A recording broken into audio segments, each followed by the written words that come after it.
आराम से भाई हमारा तो जल्दी कर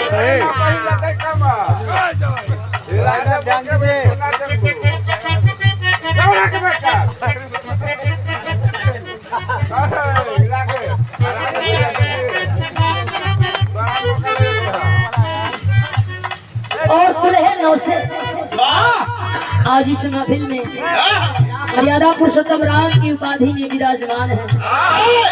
राजी दिल फूल से गुथा हुआ हाथ और स्नेह प्यार दुलार आशीर्वाद हमसे बोर्ड बनी भाई बनी।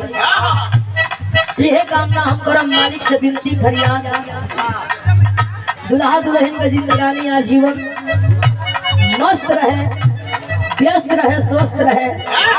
गंगा यमुना का पानी जितना बढ़े दुल्हा दुल्हन का जिंदगानी उतना बढ़े। जीवन में दोनों प्रकार का न दुख आवे न विपद बुलाया आवे। जितना लोग आई बा सब लोगों का दुआ आशीर्वाद आपके लगे।